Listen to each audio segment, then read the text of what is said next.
Harvey's book. Anybody want a folder? Hello, everybody. This is great. And I want to thank Harvey. I want to thank everybody. So many friends in this audience. You know, I'm very familiar with the area. And our country is hot. We're doing a good job. We're doing a good job. Stock market just hit another high for the 59th time in 1 year. And it's been really great. But I want to thank especially Harvey and all of the people, his beautiful wife, Christina, daughter, Eve. And he really put his heart and soul. He's a wonderful man, a great attorney, a very legitimate person. Sit down. Come on, we'll be here. What the heck? It's a beautiful evening in Palm Beach. Sort of semi, isn't it, huh? No, it's great. Hot area. It's a hot area. It's one of the hottest areas anywhere in the country, if you think, right? It's a pleasure to be back with so many friends and neighbors in a place that I love and a place that I call home, Palm Beach. It's been, I've been here for a long time. And I begin by congratulating the Forum Club on 50 incredible years. The Forum Club, wow. Harvey asked me if I do this. I said, no, I have a big speech. You know, I just had a big speech. You probably saw a big. And it's all over television. I said, where am I going now? He said, you're going to Kravis Center. But you know, honestly, Kravis Center is terrific. And I mean, I was saying, somebody said, you know, sir, you don't really have to do it. You can call up and probably do it. I said, are you kidding me? Can you imagine? This is a crowd where I know so many killers, very successful people. Some are nice, some are horrendous people, but I like the nice ones and the horrendous ones also. We have some really killers. I'm looking out there. Oh, these people, I've had to deal with them my whole life. They are brutal, but you know, you get friendly with brutal people too. I'm dealing with some quite brutal people right now in the lovely country of Iran. They are very brutal, and I will tell you, we're doing very well. You cannot give Iran a nuclear weapon. It's all I can say. You cannot. Because they would use it on a place called Israel very quickly, and they would use it in the Middle East, and they'd use it in Europe, and I guess we'd be next, and it's not going to happen. Don't worry about it. We've taken apart. We've taken their Air Force is non-existent. It's gone. Their Navy, they had a very strong Navy. They had the strongest Navy by far in the Middle East, many times over. They have 159 ships. Every single ship is at the bottom of the sea right now. They have no anti-aircraft capacity.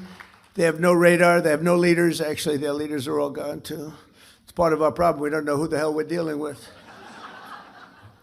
They call up, this is Mohammed, so-and-so, and I say, are you a leader? We're looking for a leader.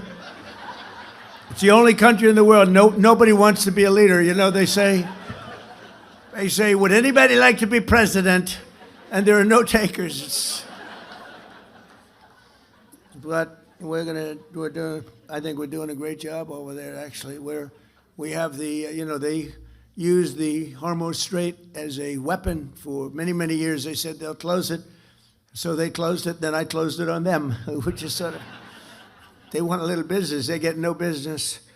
But it's going to work out because everything works out. You know, you look at what we did with Venezuela. That was an amazing military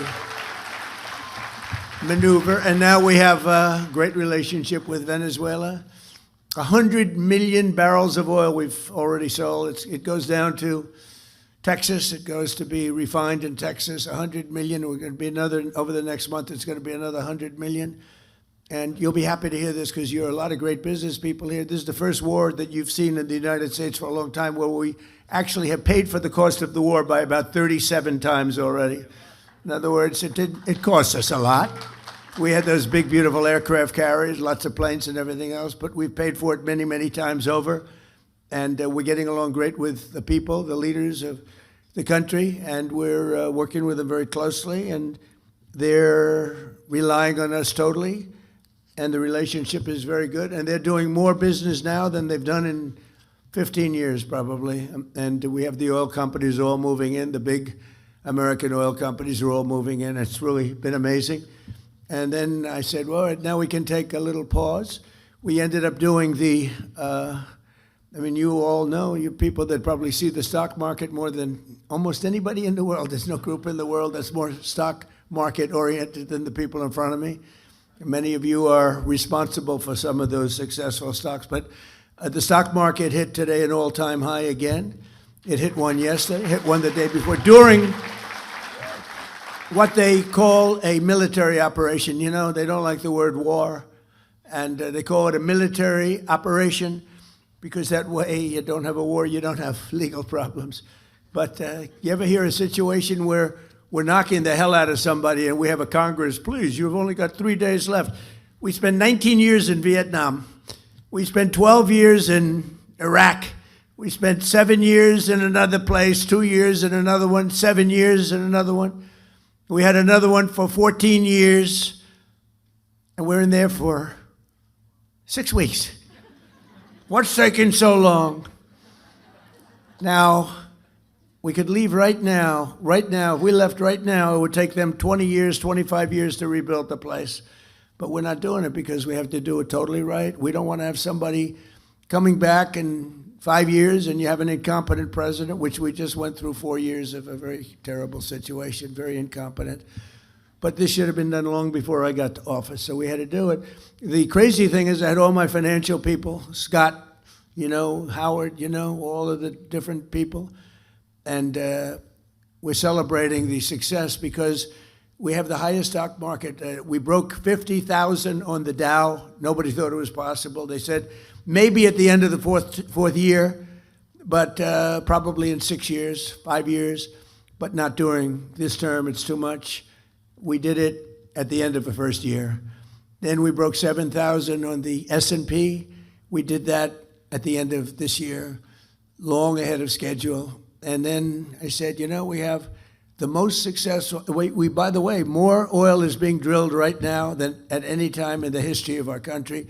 We're doing double, think of this, we're doing double Saudi Arabia and Russia combined. Double Saudi Arabia and Russia combined. Nobody knows that.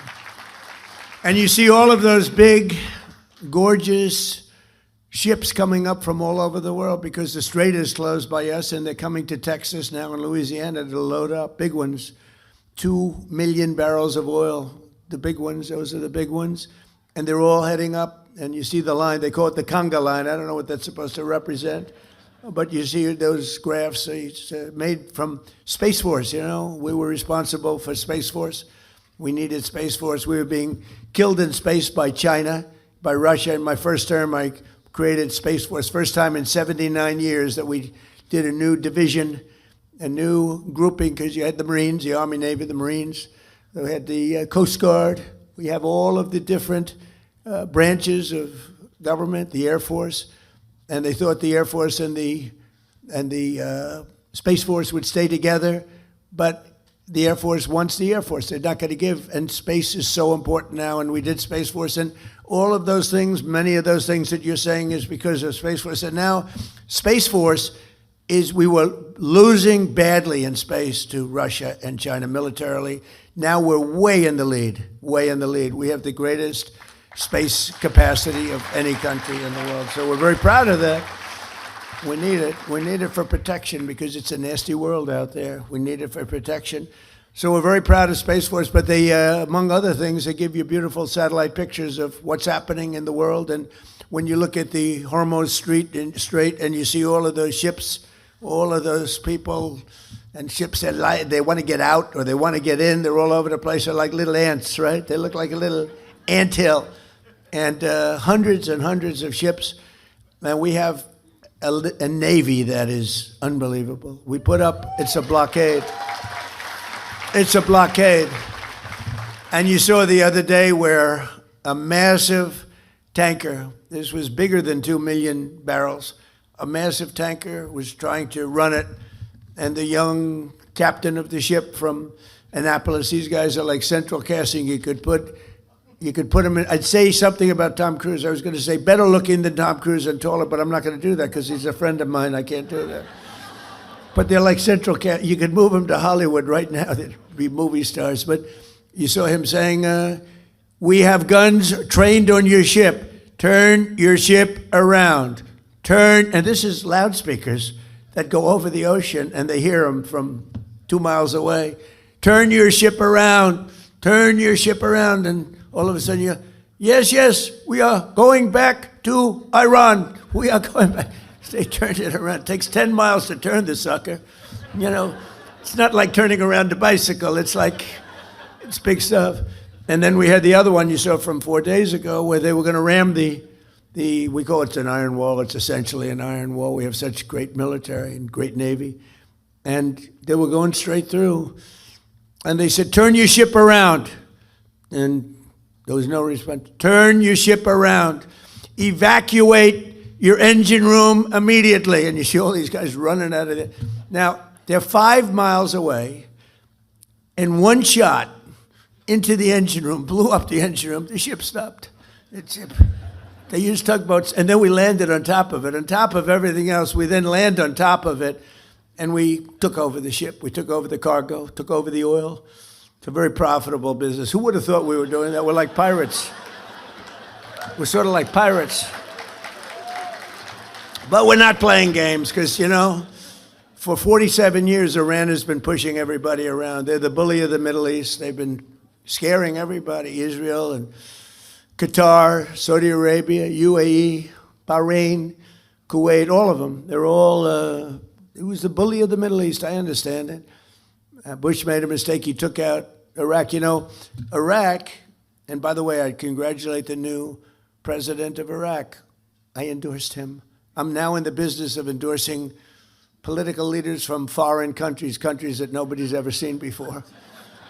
And we have a pretty infallible record. We've won a lot of them, but I endorsed him because we didn't like the man that was the president of Iraq, and we endorsed somebody that not a lot of people have heard of, and he won in a landslide.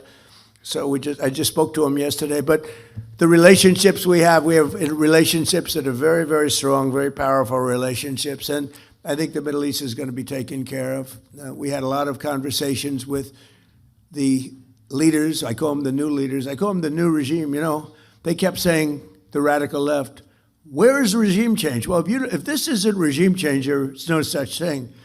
Because Khomeini in the first tier was gone. The second tier is gone. Half of the third tier is gone, which is a problem. That's a problem. Because we are trying to figure out the right one to talk to. We talk to one, and then another one calls up. Let's make a deal. But I think we're in a very, I know we're in a very strong position. There's the expression that we've all heard, or many of us have heard, if you like the fights, if this were a fight, they'd stop it. But again, their military they have some missiles left. They have some missile-making capacity left. We've knocked out about 85% of their manufacturing capacity for new missiles out. We've knocked about 82%, but that means they have missiles left. We knocked out most of their drone-making factories, but they have some drone capacity left, and drones are pretty effective. But we've also developed, in the meantime, you know, if you remember, the German U-boats were a horror. Nobody could stop them, and then all of a sudden they come up with sonar, and it went from nobody could stop them that it was the worst place in the world to be is in a U-boat. The drone, anti-drone capacity that we have now is fantastic. They have new weapons, lasers. You got to see the lasers. They go into a laser, they just burn they just boom. And we have that, and we have very special machine guns with large-scale bullets operated by a computer. And as they come in, it just knocks them out like it's amazing. But with all of that being said, there's still danger. There's always danger with war. With war, you never know what happens. Look at Russia. It was supposed to be a one-day war, and it's 4 years, right? And you see that, and it's really a terrible war. And it's a lot of people died. Last month, they had 25,000 soldiers, mostly soldiers, killed. It's like a bloodbath over there, and I think we'll get that. We've settled 8 wars, and that should be the 9th. I think we're going to get it done, but it's a rough one. It's a rough one. But we're joined tonight by a lot of my friends and very distinguished people that are great people. the Palm Beach mayor, Danielle Moore. Where's Danielle? Where are you, Danielle? Hi, Danielle. How are you? Great person. We're working on a couple of things for good water. Let's say a nice water product, right? Like desalinization. I said, Danielle, why can't we be like a submarine? We have the best desalinization. We have the best submarines in the world. We can go for years underwater, all nuclear submarines, the nuclear ones. And one of the things we have is great water on the submarines, desalinization. So I'm saying, how does that sound for Palm Beach? So we're looking at it. We're going to play with it and see, boy, would that be nice from the standpoint of unbelievably clean, pure water. It would be great. So we're working with Danielle and we're working with the council. And I think something's going to come up, whether it's filtering or desalinization. Desalinization's a little bit better and a little bit more expensive, like a lot. But, anything used by the Navy is the most expensive. But think of it, they can go forever in a submarine. Nuclear submarine can guide at just about top speed for 35 years without refueling. Can you believe it? Going at a very fast. We have the greatest submarines anywhere in the world. Nobody close. We're 15 years ahead of any other. We have the greatest military in the world. I rebuilt it. I rebuilt the military in my first term, and I didn't know I'd be using it this much my second term, but certain things have to be done. It was sad when in Afghanistan, some of it was left behind by people that should have never happened. Getting out, we wanted to get out. We were going to get out easily. We would have won and then gotten out. We would have gotten out with great pride. But we left some of the military, but it was really just a small percent. It sounds like a lot, and it is a lot, but it was 2% of what we built up. We built a great military. But our submarines can go by nuclear power. Think of that. They can go for many years without stopping. They have water capacity, Danielle, unlimited water capacity. The one thing they don't have, you know what it is? Food. They have to come up every 90 days for food. The only thing we can't figure out is food. A little simple thing like that.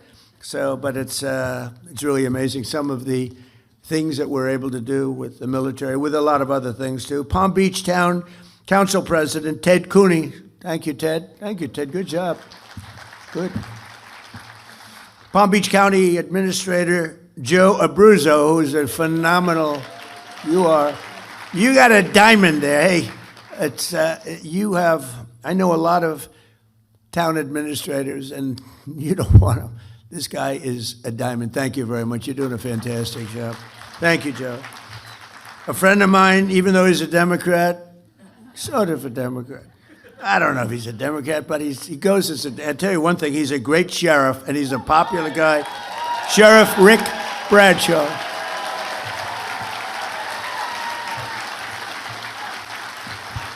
So I shouldn't tell you this. I told this to Rick, and I know how tough he is, and also I figured this might happen, but I voted for Rick. He's a Democrat. This could be the end of my presidential career.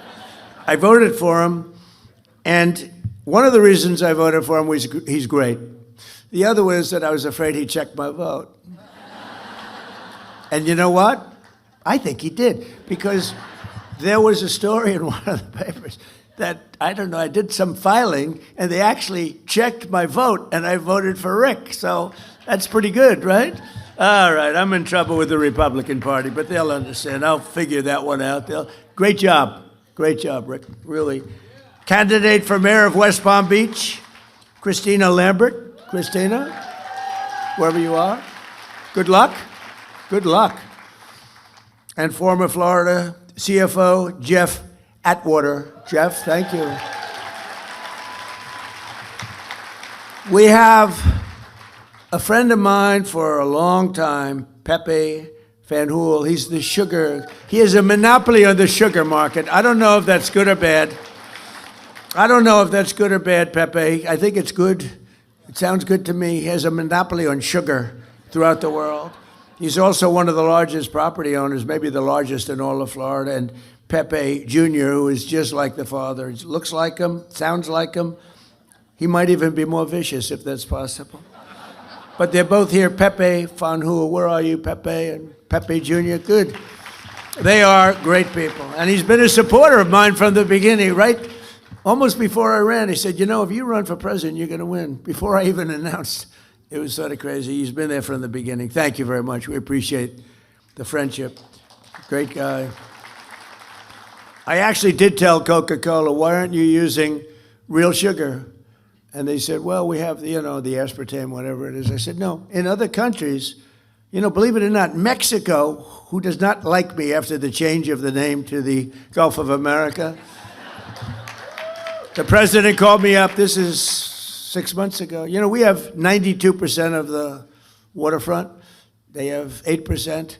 And I always wondered, why is it the Gulf of Mexico? For a long time, even looking as a kid, I said, well, Gulf of Mexico, it's such a powerful name. It's such a powerful thing, the Gulf of Mexico, but it should be the Gulf of America. I mean, I'll say it only within the confines of this room, because I know there's a lot of fake news back there. Within the confines of this room, Mayor, you're not going to tell anybody, please? I was thinking about seriously calling it the Gulf of Trump, but I really was, but I was told by some very wise people, please don't do this. That's one I don't think would have worked. What do you think? That wouldn't have worked too well. But, you know, it's such an honor to, you look at that incredible, powerful, beautiful, really rich area of water. There's probably very little like it anywhere in the world. When you look at all the rigs out there, all the wealth that's underneath that water, and now it's the Gulf of America. And the president of Mexico called me. He's not too fond of me anymore, but when she heard about it, it was put in some paper. Somebody leaked it someplace always. You always have leaks. When you're in my world, leaks are part of life. And it was leaked that I was going to change the name of the Gulf of Mexico to the Gulf of America.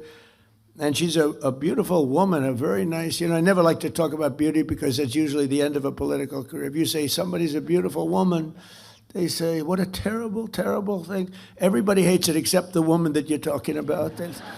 They love it. So I won't say she's a beautiful woman, but she's a fine woman. And she is. And she's got this incredible, beautiful voice, elegant voice. She was a ballet dancer. She's got this beautiful voice, and she goes, President, no, President, tell me, you're only kidding. You're not going to change the name of the Gulf of Mexico. Yes, I am. I'm sorry. No, please. Anyway, so they don't love me too much in Mexico right now, you know. That's why guys like me are in a lot of danger, you know. Consequential people get in a lot of danger. You know what I'm talking about. Saturday night, it was good for one thing. People are loving my ballroom now. That's the only thing. They love my ballroom. They love my ballroom. It's going to be the best in the world, although I like the one at Mar-a-Lago very much too, Mayor. And we have County Commissioner Maria Marino. Thank you. Commissioner, thank you. Good job.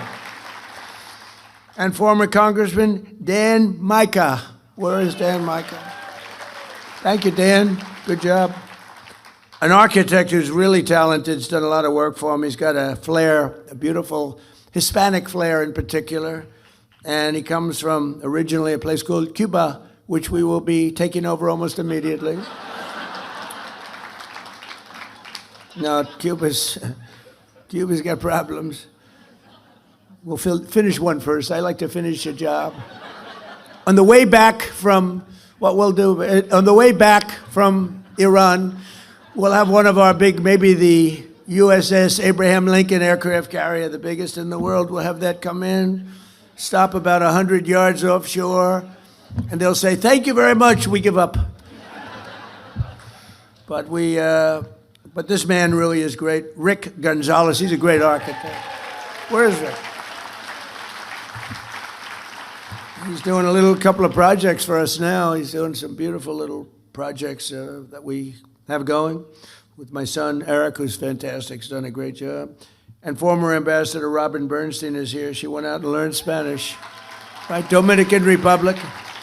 She went out and learned the language, and she learned it well. Congratulations. Not a lot of people aren't smart enough to do that, Robin.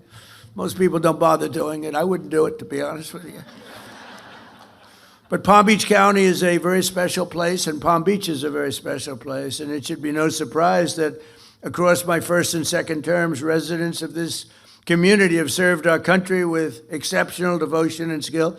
I'll meet people, I didn't know them, but I'll meet people at the club, or I'll meet people in Palm Beach or West Palm Beach. I love West Palm Beach. It's one of the really great stories is West Palm Beach. Palm Beach has been incredible. It's never been run better. We appreciate it. West Palm Beach is really hot. It's coming along so fast and so good. It's all over, one of the hottest. And I'm so honored with what's happened with Joe and with Meg. Where's Meg? Are you right? Stand up, please. She's fantastic.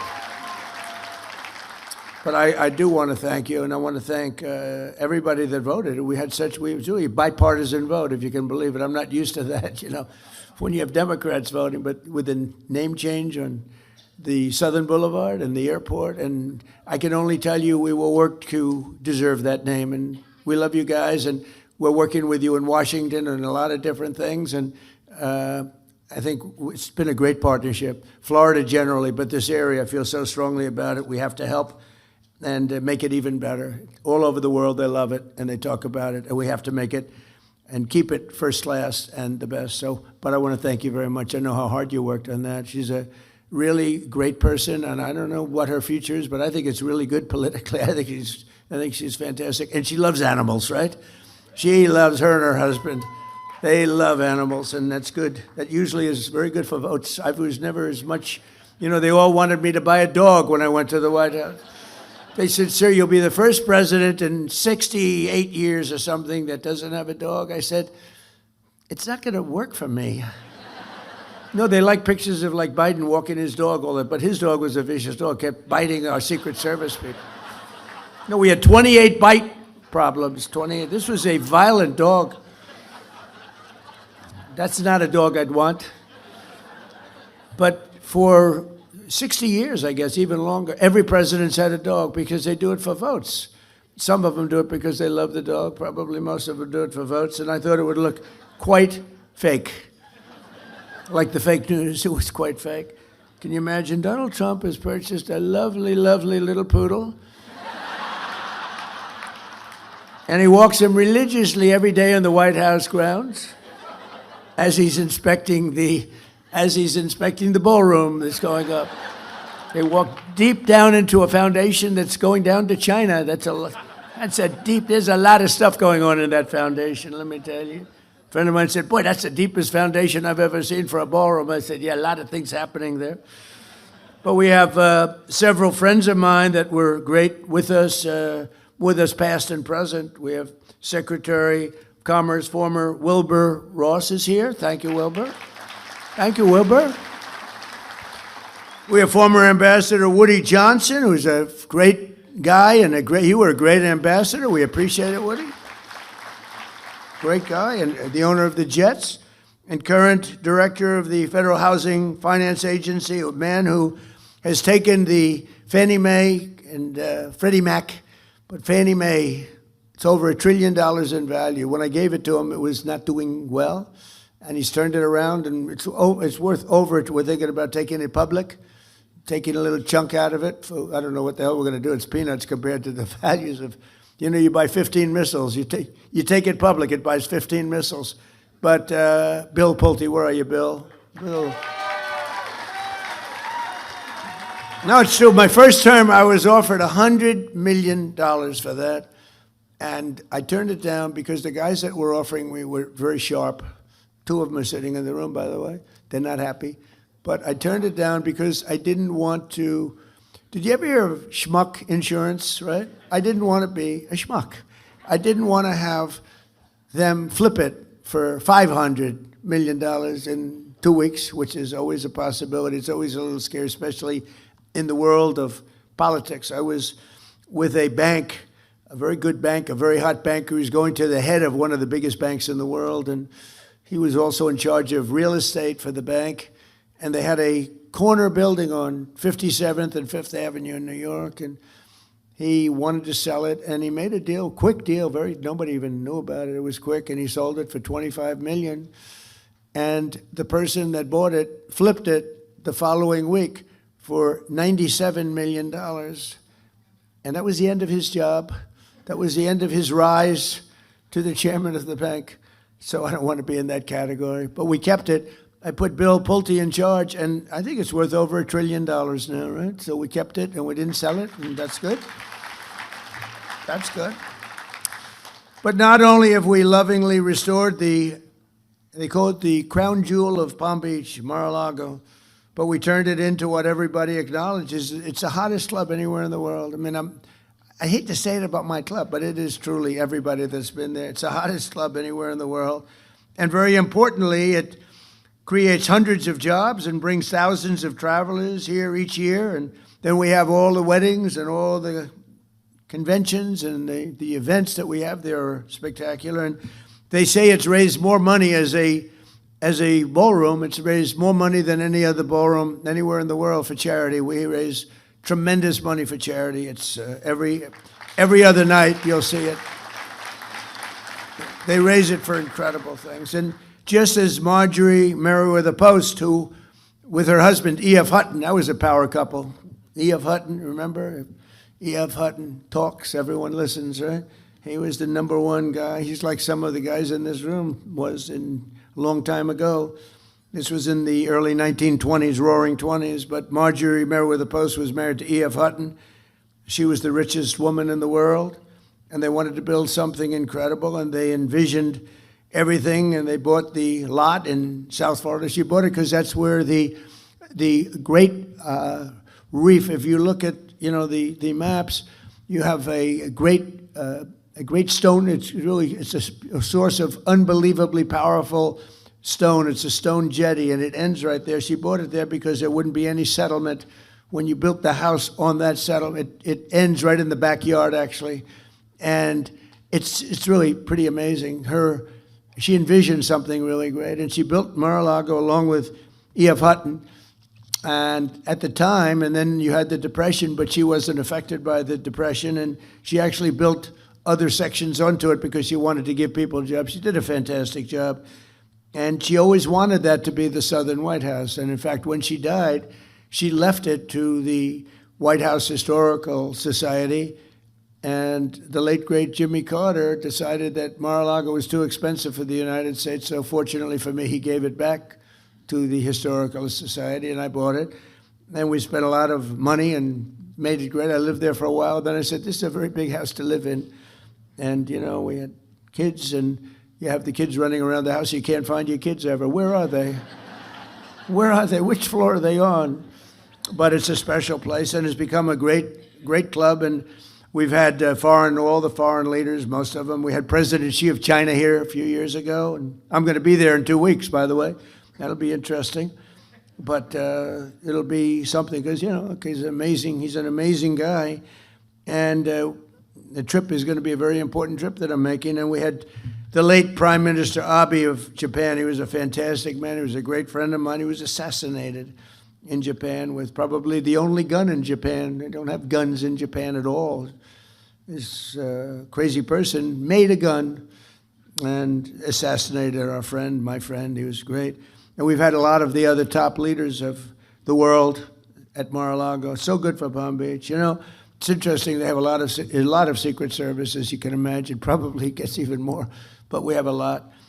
And I have friends that are very rich, very powerful, and they don't complain. They sort of love it because the president is in your community, not me. It's the president of the United States is in your community, and they're so proud of it. I mean, people that are in this room that are very, very substantial, as big as it gets on Wall Street. And they have houses that are beautiful, and they have to go around. They have to go to one bridge or another bridge. They get thrown around like piñatas by the Secret Service. Get the hell out of here. These are people that never get spoken to. The Secret Service, these guys, they don't have a lot of expression. They do a very good job. And the head of one of the biggest banks, the biggest bank, comes in. Sir, move out. What? Move out right now. Come on, let's go. He said, nobody's ever spoken to me. And yet they don't mind. It's crazy. They don't mind. They're honored to have the president, whether it's me or anybody, they're honored to have the president in their community. So it's great. And it also gives you a lot of additional security. You get a lot of freak security. Mayor, I have to tell you, you probably have the safest community in the history of the world, if you want to know the truth. Nobody's coming into Palm Beach to do any robberies, okay?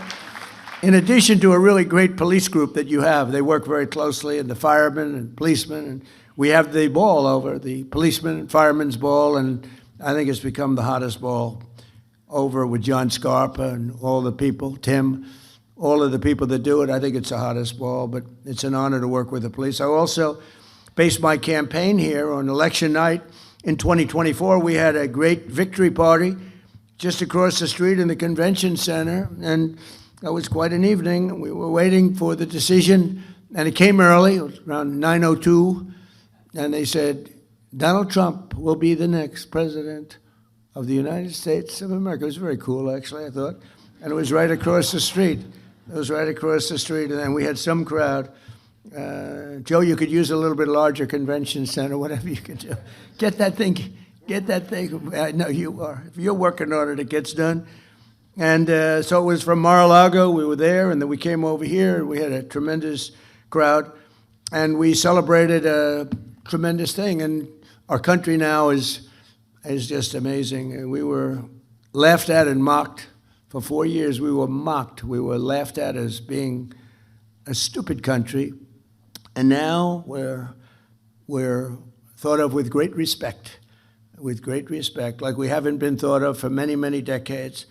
I want to thank the entire Palm Beach community for the extraordinary support that you've shown me and my family over the years, and I especially want to express my profound gratitude to the recent renamings. I want to just tell you that we have a lot of things in store. I know that a lot of tremendous elements are going to be added to the airport, making it bigger and better, and it's really going to be, I don't think there'll be anything as good as your airport will be anywhere in the country, anywhere in the world.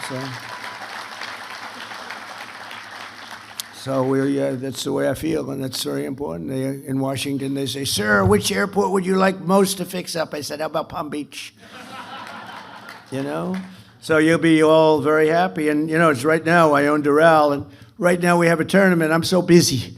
And we have the big Cadillac Championship going on, all the great players, the PGA Tour. And they're there, and yesterday somebody came up, said, sir, the tournament is great.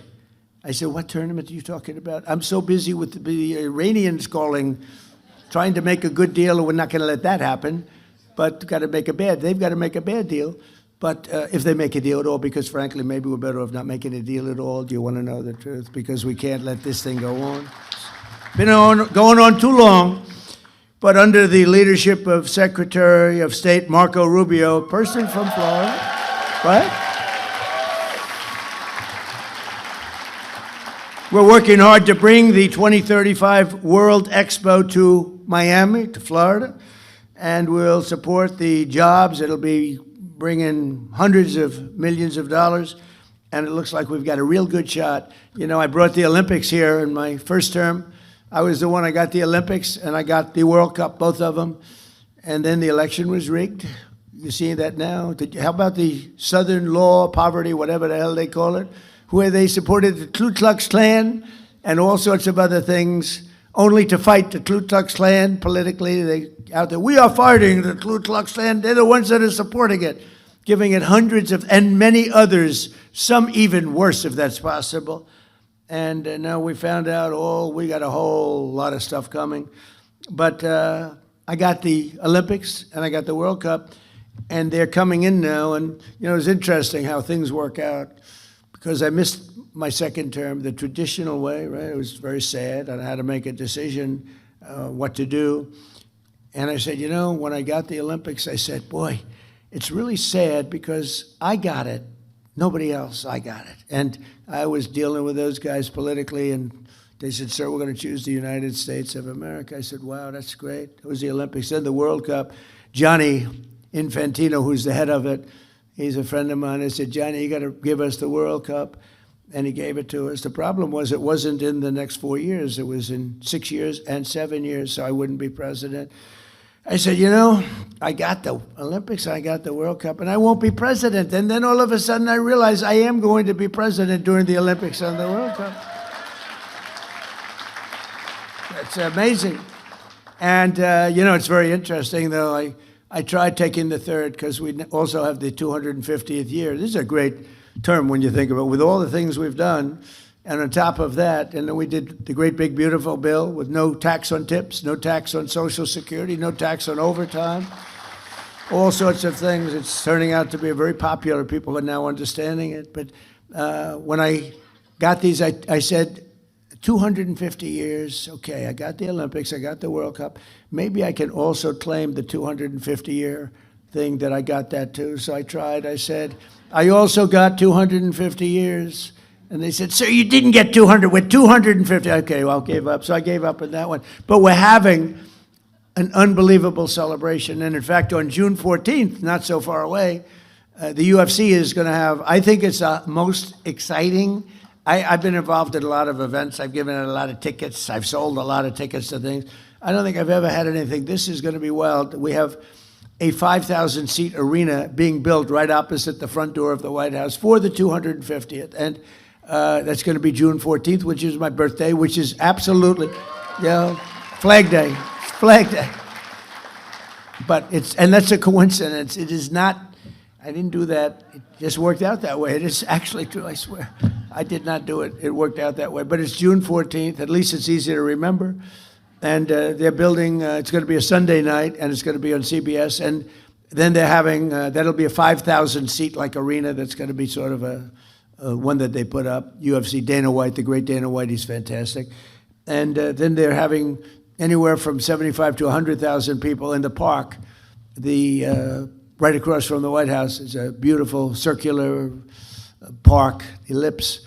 And that's going to be having thousands and thousands of people. And they have 8 massive screens being built, and people are going to be able, there's no charge to anybody. Everything's free. And it's going to be something really fantastic. The biggest problem I have is the 5,000-seater. I have everybody that wants tickets, but it's one of the hottest things. And then we have the IndyCar, as you know, they're doing a race. Roger Penske, and he said, I've come to Washington 142 times over the years trying to get an IndyCar race in Washington around the Capitol. He said, and I've never been able to do it. And then I gave it one last chance. And I saw my friend Donald Trump, president, and in a half an hour, I had the whole deal done. We made a deal. So they're going to be, it's a little bit like the airport, right? And in literally, it's going to be great. In half an hour, he got the deal done. He's so happy. Roger's incredible. He's won 20 Indianapolis 500s. I gave him the Presidential Medal of Freedom. I said, it's amazing. These countries, Germany, Japan, they spend billions of dollars on cars trying to win the Indianapolis 500, and they rarely do it. I don't know if they've ever done it, but they rarely do it. They spend all this money. Roger Penske's won it 20 times. So needless to say, he's quite good in the automotive division. I mean, the guy is amazing. He's won 20 Indianapolis 500s. It's not even believable. So I gave him the award when he won his 18th. I said, Roger, I'm going to give you the Presidential Medal of Freedom. What you've done is amazing. And since then, he's won 2 more. I don't know what it is. It's crazy.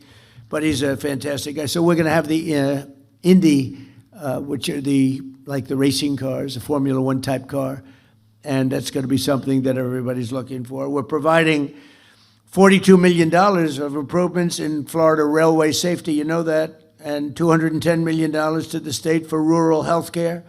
And we delivered more than $2 billion in federal funding for the Army Corps of Engineers to dramatically speed up the restoration of the Florida Everglades and Lake Okeechobee, which is now being done, right?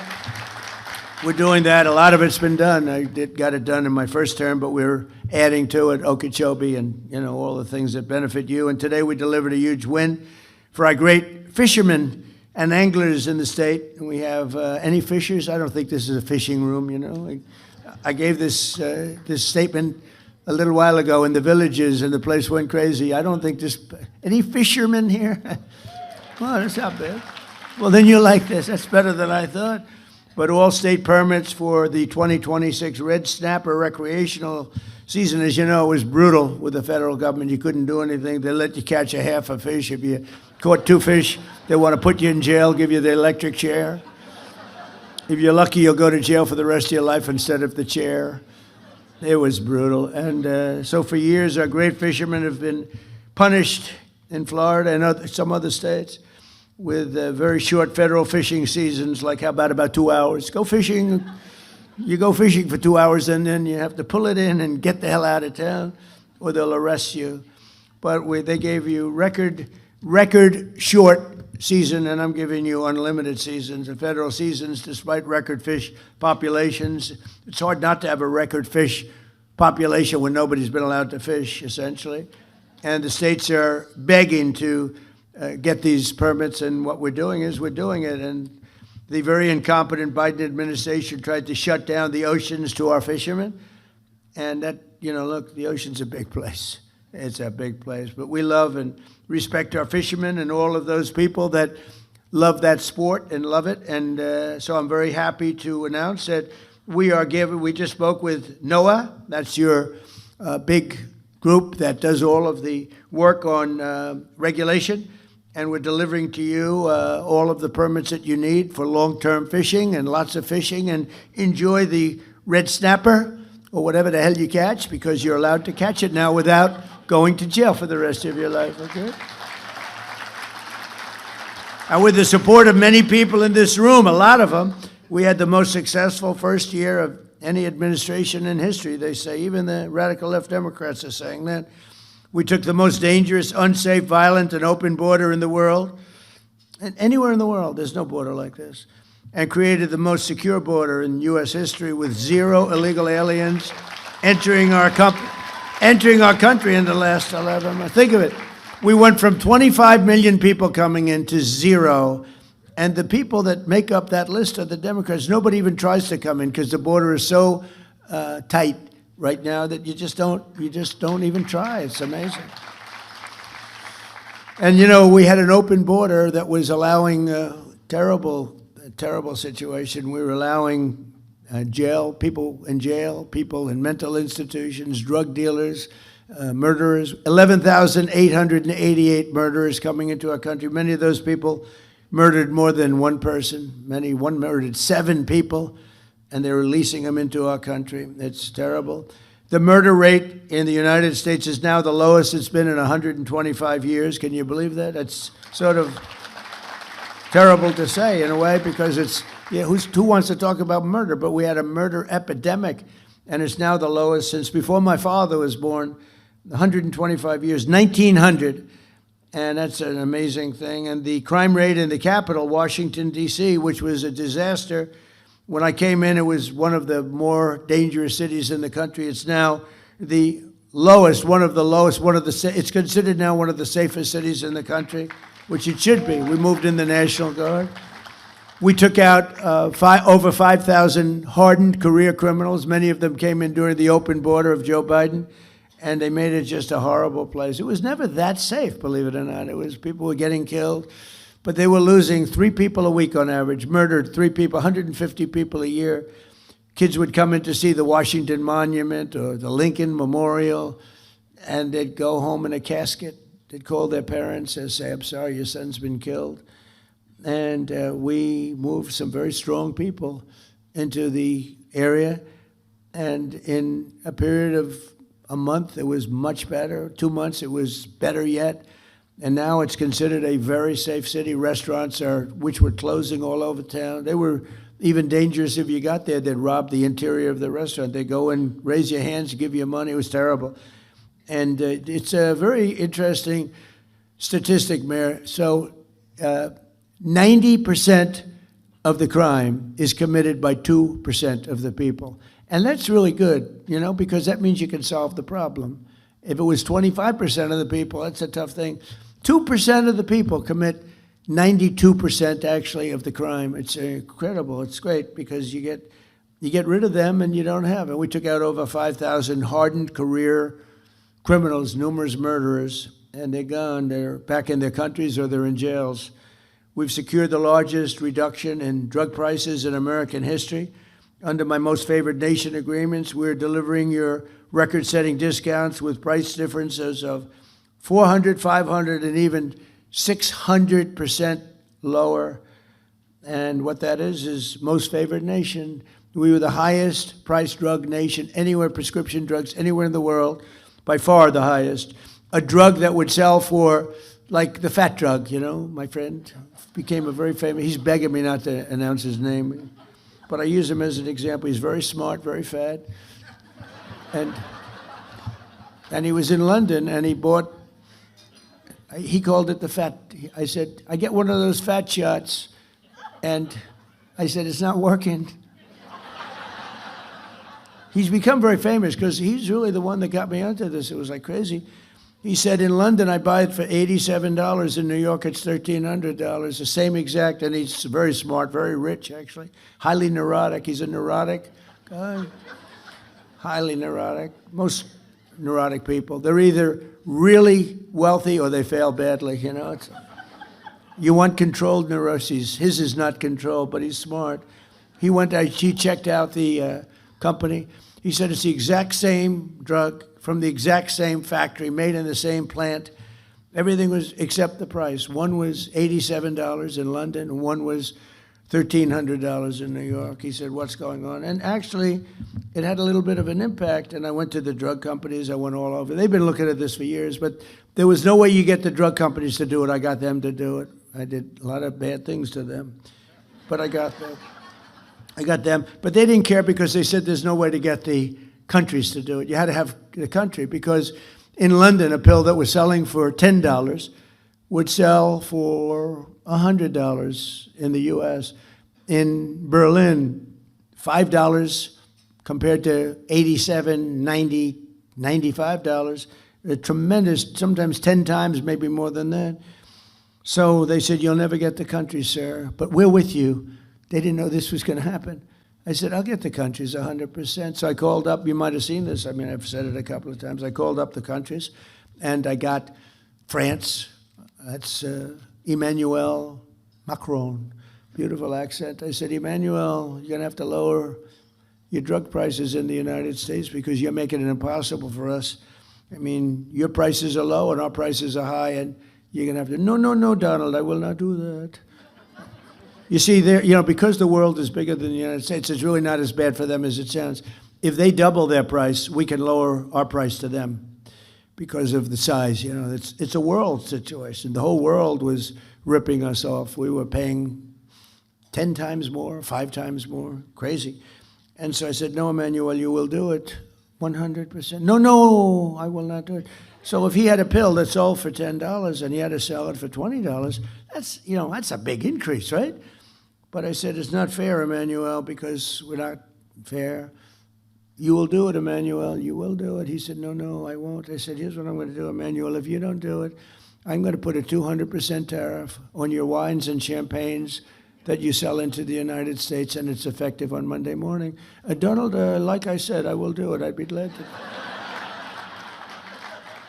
So I did that with all the countries, and every country agreed. I'll tell you who can't believe it, the drug companies. They said, what you did is impossible to do. But I do it. I do a lot of things that are impossible to do. Like becoming president 3 times. Like winning 3 races. Anyway, so we have the lowest prices anywhere in the world. We went from the highest price. It's a really big thing. And frankly, that should win us the midterm. But, you know, the press hates to cover it. So, but people now know. So you can get drug prices. We go from the highest priced drugs in the world to the lowest. It's an amazing thing. And we have to go buy it, it's TrumpRx.gov, and that's been named by Bobby Kennedy and Dr. Oz. They're fantastic. They're doing a great job. I had nothing to do with that one, Joe. I had nothing to do with that one. And I had not much to do with the airport. That was Meg and you and everybody else, I tell you. It's not nice when you call up and say, hey, would you name an airport after me? You know, they approached me with the road first and then the airport, and it's just a great honor. But the TrumpGov.com is setting every record in the book, and they're buying things for a fraction of the price. And today I'm thrilled to announce that starting on July 1st, we'll provide Medicare patients with coverage for weight loss drugs like Ozempic, Zepbound, Wegovy. It will be available for, listen to this, $50 a month. And we're cutting, as you know, And as you, I hope, know, we cut the insulin price down to $25 a month, which was, it was in many cases, it was $1,000. And I don't know if it affects the people here, but it was thousands of dollars, and now it's down to $25. We got it down. I did that really in my first term. It was terrible because I did it in the third year of my first term.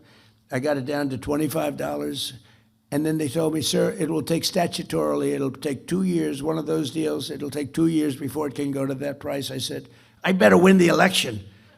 If somebody else wins the election, they're going to take credit for the insulin. And lo and behold, we had some problems with the election, a disgraceful thing. And I saw Biden up there, we have a $25 insulin. I said, I did that, can you believe it? I was seething. I was not a happy person. In fact, I said, I think we're going to have to run to set the record straight. But we got it down to $25. Everyone knows we did it. We actually have been given good credit. It's nice to be given good credit when you do things that are good. And I guess sometimes they'll say they don't give me enough credit, and then I'll be in the Oval Office, this beautiful, most powerful, most incredible office in the world. People walk in and they say, wow, the biggest people in the world. Even the Queen the other day, she walked in with King Charles, Camilla, she said, wow, this is the Oval Office. I said, when the Queen of England says that, that's very cool. But people do, the biggest business people, the biggest politicians. And, it's an amazing place, and we keep it well. We fix it. One of the nice parts about being in real estate, I give it the Mar-a-Lago treatment. We fix Mar-a-Lago. We make it better than it's ever been. It's better than it was the day it was built.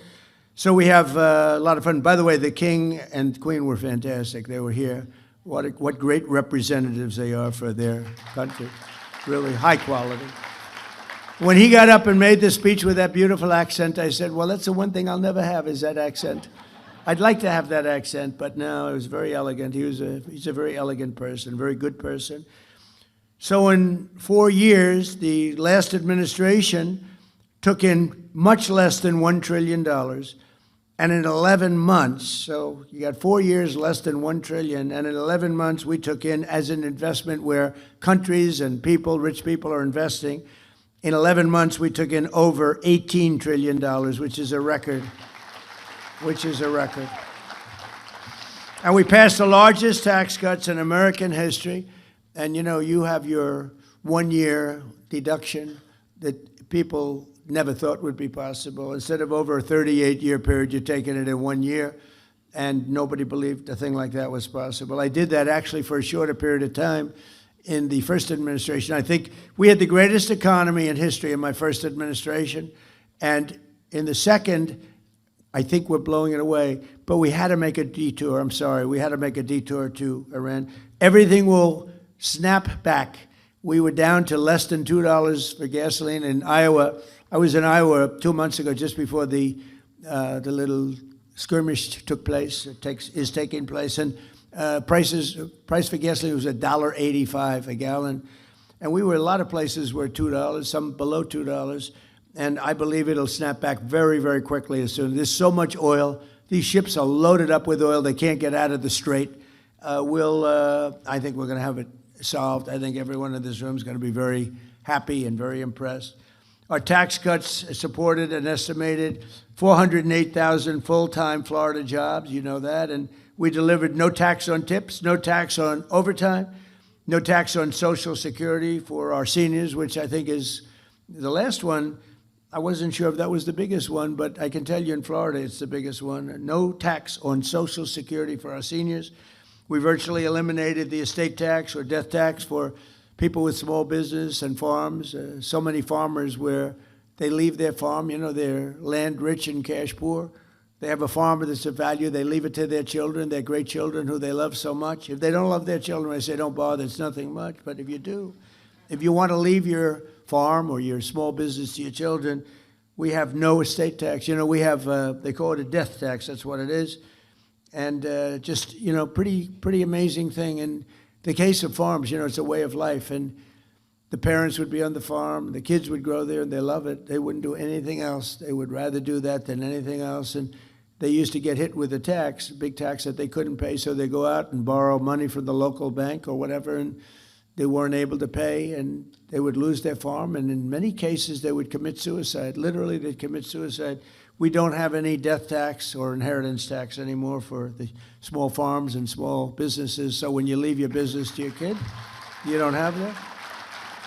And we made interest on car loans fully tax deductible, so that if you borrow money, if you buy an American car only, you have to buy an American-made car, but you can borrow money from the bank. Your interest is deductible for income tax purposes, and that's a big deal that we've never seen. You know, middle-income people have never been big on deductions. Rich people have gotten used to deductions, but those other people haven't. We added 186,000 private sector jobs in March. Jobless claims just hit the lowest level since 1969, and more Americans are working today, as I said, than ever before. And since the election, 89 times we've hit new highs, and we're adding $9 trillion.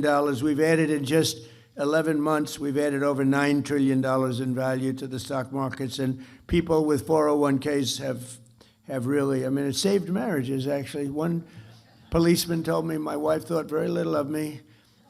She felt I wasn't a man because I was a bad investor. With my 401k, I had nothing I could do about it. It was under the Biden administration. And now she thinks that I'm Warren Buffett. She said, my husband's the most incredible investor I've ever seen, and all I do is just look at the numbers every month. So it's amazing. The 401ks are incredible, incredible. Core inflation has dropped to a 5-year low. With the exception of oil prices, which is just, you know, I think most of the people in this room understand that. As soon as it's over, it's going to drop like a rock. I think it goes below where it was because there's so much oil. It's not like it would be a problem if there wasn't a lot. There's so much oil out there. But core inflation has dropped. Grocery prices are down. Used car prices are down. Rent is down. The only thing that is up is the gasoline, and that's coming down. But, you know, with all of this, and I say it again, we had to do this little excursion, because if we didn't, if they had a nuclear weapon, this world would be, and it would be a horror. It would be a world that would live in fear, and it should have been done for 47 years by other presidents and other countries, frankly, but it wasn't. They were all afraid of Iran. It's very strong, was a very strong country. We've blown the hell out of them, if you want to know the truth. But we've leashed American energy with that simple policy of drill, baby drill. And I'll tell you, we're producing more oil and gas now than we ever have at any time. And we're investing over $1.5 trillion next year in the military. And we have the strongest, the greatest military by far anywhere in the world, stronger than any other country by far. And thanks to our warriors and their allies, the Israeli Defense Forces today, the Iranian regime has none of those things that we talked about: Navy, Air Force, anti-aircraft capacity, no radar. And again, dozens of their leaders are no longer with us. They're elsewhere. Most importantly, though, thanks to our blockade. The blockade has been unbelievable. They're unable to export any energy, and they're crumbling as an economy. But I just want to say that we have now a great country that's respected again. We're a country that is winning like it's never won before, and we're going to keep it going. And I just want to thank all of the people from this area of the world. It's a great area of the world with great leaders and people, and it's people that I have a lot of respect for. But it's an area of the world that everyone's talking about, and it's an honor to be a member of this group of people, very distinguished, such distinguished people. I mean, I'm seeing so many people, the people that you read about, the people that you look up to, and they happen to be here. Speaking in front of you with Harvey, my lawyer, the lawyer. If he ever loses a case, I'll fire him so fast. But he's my lawyer, and he said, would you do it? I said, absolutely. And I know it's turned out to be great because outside they have thousands of people trying to get in, so that's a good feeling. But I just want to thank very much all of the people of West Palm Beach and Palm Beach, all of the people that we've dealt with. You are really fantastic. Thank you. Thank you very much. Thank you very much. Thank you.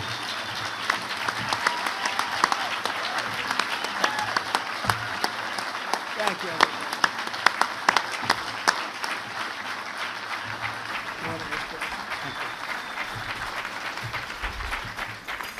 Mr. President, if you would stay with us a few more moments, we appreciate your time. You believe this guy?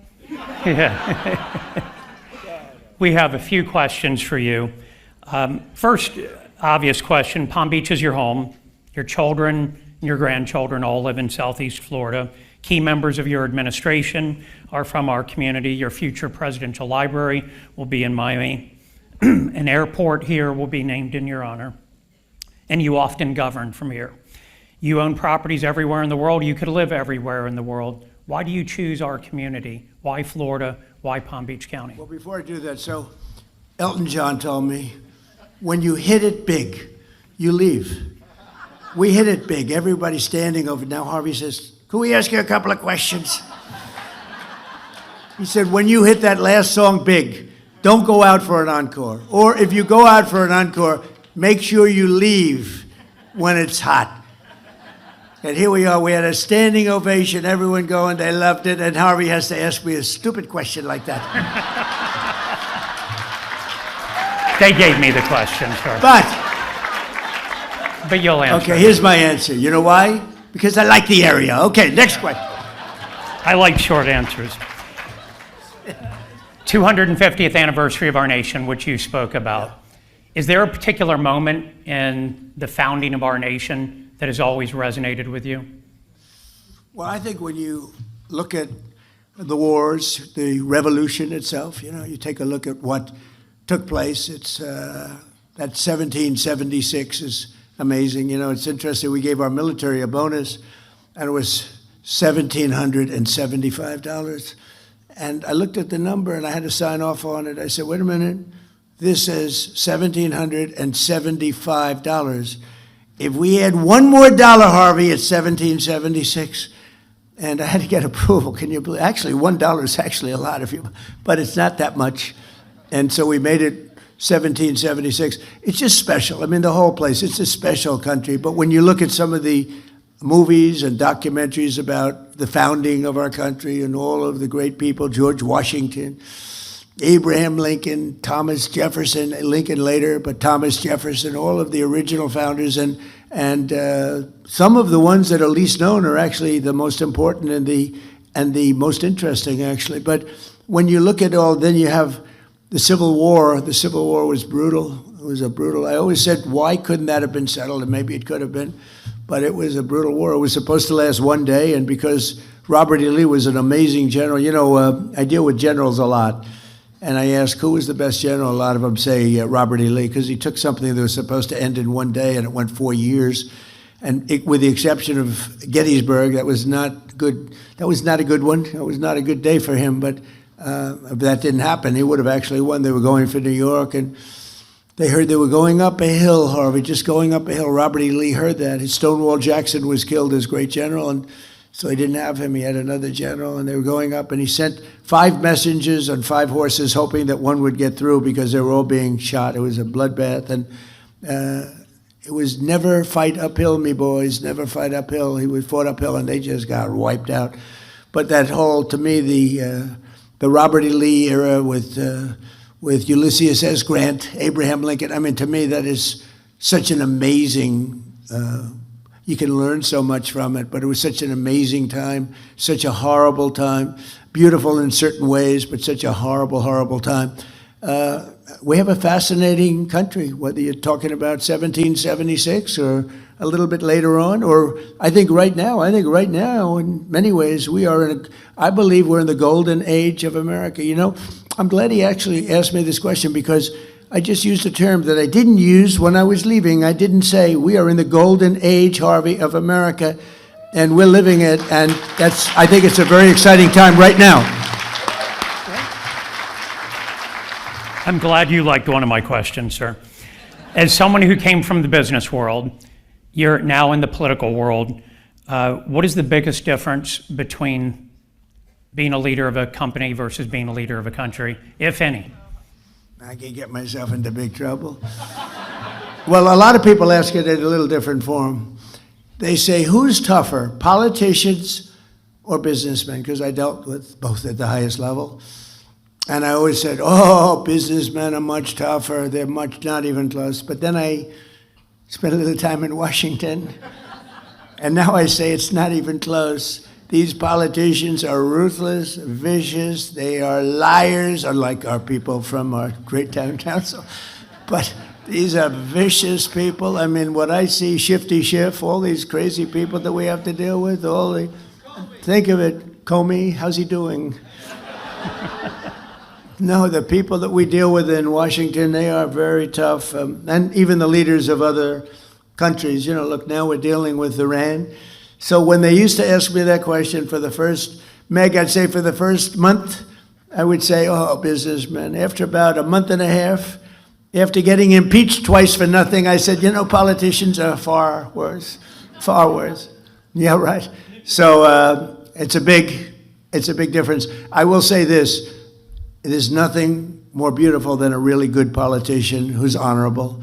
There's nothing more beautiful than an honorable prosecutor. You have some of these prosecutors, they're dirty cops, and you have others that are very fair. And I think the world of the prosecutors is a very important world. You have to have fair prosecutors, and some of them aren't fair. I mean, I was a part of it, and I was able to beat a system that was brutal. A lot of people didn't think it was doable, and we did. But having because it's a very important position, the prosecutors are very powerful, and they can destroy people unfairly, and they can also do a good job. But having smart and fair prosecutors is a very important part of the world in which we live. I think that makes sense, but I feel very strongly about that, yeah.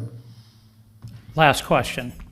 Well, it's a two-part question. What is the most bizarre thing that you've encountered as president, and what still surprises you about the job even in your second term? Well, if I told him what was the most bizarre thing, I'd have to probably resign in about 3 minutes as I walked off the stage. You think I'm getting there? I'm not. But the one thing I won't respond to that question. But you would be very interested. But I just think that it's a great honor to be doing what I'm doing. And, you have everybody watching, everybody looking, everybody second guessing. Some are very fair and very, good, and you learn from them, and you take what they suggest or what they're complaining about in some cases if they're fair, and others, no matter what you do, it's like you can have a baseball team and win 21-0, and they'll say you should have won 25-0, right? Because we've done really a job. We're being credited of having the best first year of a term of any president. I think it is. I mean, when you look at all the regulation cuts, all of the tax cuts, all of the law and order things, I mean, the border as an example, we settled 8 wars, and nobody settled 8 wars. In fact, the woman that won, a very nice woman, Maria, she won the Nobel Peace Prize, and she said, what? Nobody should win that but Donald Trump. She said, Donald Trump should win it more than any other person that won it, and she actually gave me her Nobel Prize. She's a terrific person. But I just say this, it's a great honor to do it. I think it's bigger than I thought. When I was thinking about running early on in 2015, 2014, before I ran, I had no idea it would be this big. I had no idea we could make this kind of an impact. But we've really made an impact. In a little bit more than a year, we've turned this country around. I thought it would take longer than that, but we've turned it around. And again, we're the hottest country. The King of Saudi Arabia said it. I was over there a year ago, and I said to him, we were there after 4 or 5 months, it was obvious what was happening. But he looked at me and he said, President, I must tell you, I thought America was dead. We weren't going to invest. Nobody was going to invest. You had a country that was dead, and now you have the hottest country anywhere in the world. And we do. We have the hottest country anywhere in the world, and we want to keep it that way. Thank you very much, everybody. Thank you. Thank you very much. Thank you.